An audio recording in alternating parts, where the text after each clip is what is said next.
আপোনালোকে আমাক সহযোগিতা কৰিব আৰু আমি এই সমস্যাবিলাক সমাধান কৰিম সৰু সৰু সমস্যা মাটিৰ পট্টা আছে 4টা ভায়েক আছিল এটা বুঢ়াৰ ল'ৰা ছোৱালী 4টাৰ নামতে পাট্টা হৈ আছে এজমালি পট্টা এটা পট্টাখন ভাগ হোৱা নাই ভায়েক ককায়েকৰ মাজত কাজিয়া লগায় আকৌ মণ্ডল বিলাকে গৈ মাজত কণ্ডল লগাই দিয়ে অলপ বেছি কৰি এতিয়া আমি ঠিক কৰিছো নহয় সৰু কথা কিন্তু এই সৰু কথাটোৰ পৰা 4জন ভায়েক ককায়েকৰ মাজতে কাজিয়া হৈ যায় সেইকাৰণে আমি ঠিক কৰিছো যে বসুন্ধৰা 3ৰ সময়ত আমি এজমালি পট্টাবিলাকো আমি বিভক্ত কৰি দিম বাগানৰ মাটিত বহুত দিনৰ পৰা বাগিচাৰ লোকসকল আছে তাত খেতিও নহয় একো নহয় উদ্ভিদ মাটি তাত পট্টা দিয়াত কি অসুবিধা থাকিব পাৰে আজি আপোনালোকে চিন্তা কৰক আমাৰ গাঁৱত বহুত নামঘৰ আছে বহুত মন্দিৰ আছে ক্লাব ঘৰ আছে কিন্তু পট্টা টট্টা একো নাই এই মিছন বসুন্ধৰা 3ৰ সময়ত স্কুল কলেজ অঙ্গনবাদী কেন্দ্ৰ নামঘৰ মন্দিৰ ক্লাব যিমান ৰাজহুৱা অনুষ্ঠান মাটিত চৰকাৰী মাটিত বহি আছে তেওঁলোককো আমি মাটিৰ পট্টা দিয়াৰ কাম হাতত লম যে এই চৰকাৰখন এনেকুৱা যে ইয়াত মৰাণ লোকে অধিকাৰ পায় মটক লোকে অধিকাৰ পায় আহোমেও পায় চুতীয়াও পায় গুৰখায়ো পায় চাহ জনগোষ্ঠীৰ লোকেও পায় আমি সকলো মানুহকে সমান চকুৰে চোৱা বাবে আজি আমাৰ সমস্যাবিলাক লাহে লাহে নোহোৱা হৈছে কিমান দিন হ'ল চৰকাৰ বহুত পুৰণা চৰকাৰো নহয় 2টা বছৰৰ পুৰণা চৰকাৰ কংগ্ৰেছেতো 15 20 30 বছৰ বহিছে মইতো মুখ্যমন্ত্ৰী হৈছো 21ৰ 10 মেত 6 মাহটো কোভিডৰ পিছত লাগি থাকুতেই গ'ল 22 আৰু 23 চন দুটাত আমি কাম কৰিব সুবিধা পালো আৰু কিমান কাম হ'ল 2 বছৰত চিন্তা কৰক 1 লাখ চৰকাৰী চাকৰি 95,000 ল'ৰা ছোৱালীয়ে চৰকাৰী চাকৰি পালে এটা কোৰ্ট কেছু নহল কোনো দালালে 1 পইচা খাব নোৱাৰিলে ইমান দিনে মানুহৰ হাতত ৰেচন কাৰ্ডখন নাছিলে 42 লাখ পৰিয়ালে ৰেচন কাৰ্ড পালে আধাৰ কাৰ্ড নাছিলে আমি হাতত গৈ গৈ মানুহক আধাৰ কাৰ্ড তুলি দিলো চাহ বাগিচাৰ শ্ৰমিকৰ দৰমহা দুগুণ বৃদ্ধি পালে 135 টকাৰ পৰা 252 টকা 260 টকালৈকে বৃদ্ধি পালে আৰু বাগিচাৰ ল'ৰা ছোৱালীৰ কাৰণে চৰকাৰী চাকৰি 3% আমি সংৰক্ষণ কৰিব পাৰিলো যিনে কোনো চৰকাৰে সাহসো কৰিব পৰা নাছিল অৰুণোদয় আঁচনি আৰম্ভ হ'ল প্ৰথমতে 17 লাখ মহিলাই পালে তাৰ পিছত আৰু 10 লাখ বাঢ়িলে 27 লাখ হ'ল এইবাৰ আমি সিদ্ধান্ত লৈছো যে আৰু 3 লাখ মহিলাক আমি অৰুণোদয় আঁচনি দিম মাইক্ৰ ফাইনেন্সৰ লোন ৰেহাই 12 লাখ মহিলাই লোন ৰেহাই পালে বাকি 6 লাখ যি বাকি আছে অহা বছৰ সেই 6 লাখ মহিলাৰো লোন মাফ হৈ এনঅচি হাতত পাই যাব মাত্ৰ 2টা বছৰৰ ভিতৰত অসমত জিলাই জিলাই মেডিকেল হ'ল মাজুলীৰ দৰে জাগাত যোৰহাট সংযোগী দলং নিৰ্মাণ হ'ল অসম মালাৰ ডাঙৰ ডাঙৰ ৰাস্তা নিৰ্মাণ হ'ল মাত্ৰ 2টা বছৰ প্ৰধানমন্ত্ৰীৰ কৃষক সন্মান নিধি আহিলে 19 লাখ প্ৰধানমন্ত্ৰী আৱাস যোজনা নিৰ্মাণ হ'ল গাঁৱে ভূঞে বাগিচাৰ লাইনত ৰাস্তা ঘাট হ'ল তাৰ পিছতো আমি থমকি ৰোৱা নাই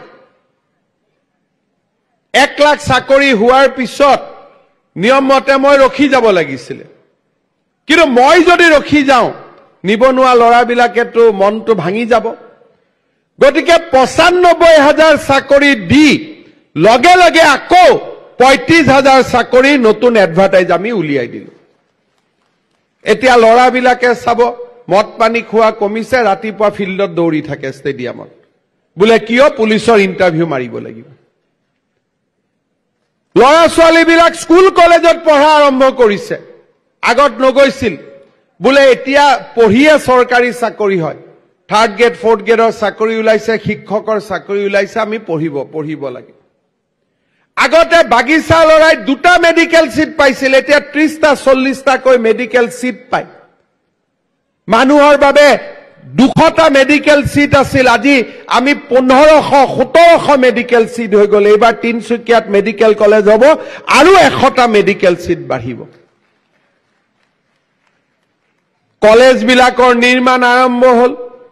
য'ত কলা আছিল তাত বিজ্ঞান, য'ত বিজ্ঞান আছিল তাত কমাৰ্চ।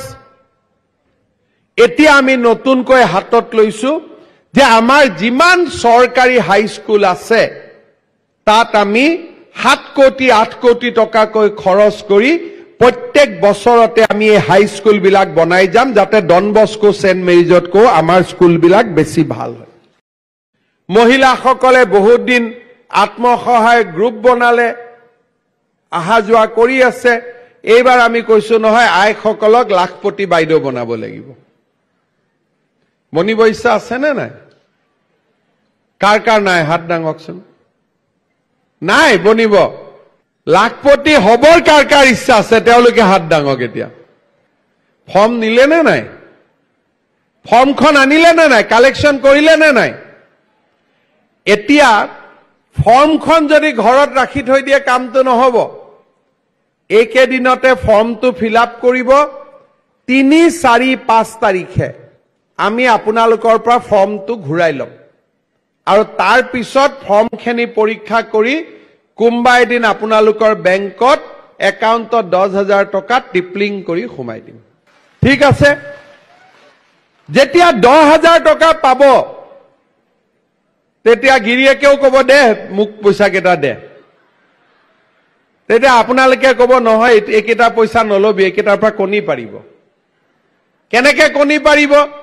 এই যিসকলে 10,000 টকা পাই ভাল কাম কৰিব তেওঁলোকক আমি 25,000 টকা দিম।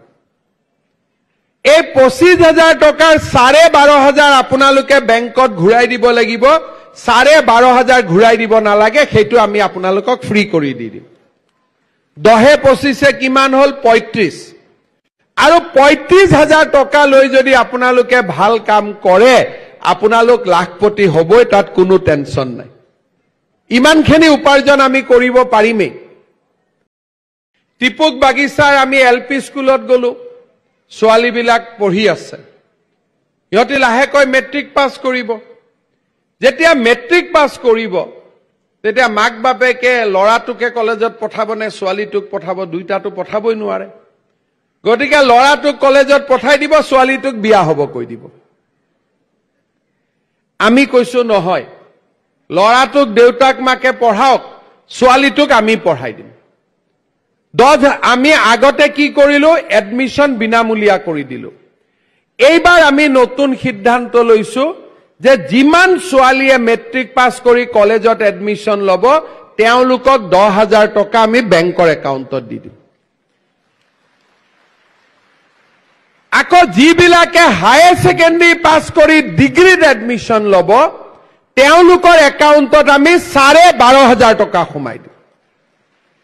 আৰু যিবিলাকে ডিগ্ৰী পাছ কৰি এইবাৰ পোষ্ট গ্ৰেজুৱেটত এডমিশন ল'ব তেওঁলোকৰ বেংক একাউণ্টত আমি 15,000 টকা সোমাই দিম।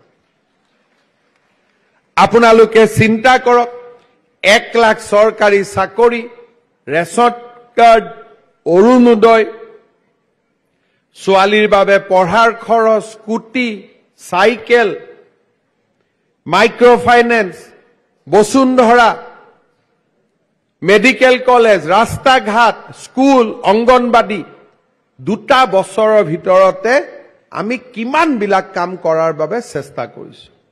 আপোনালোকে আমাক যিমান ভোট দিছিলে সেই প্ৰতিটো ভোটক আমি বিকাশ আৰু উন্নয়নৰ জৰিয়তে আপোনালোকৰ ওচৰত উভতাই দিবৰ বাবে আমি চেষ্টা কৰিছো।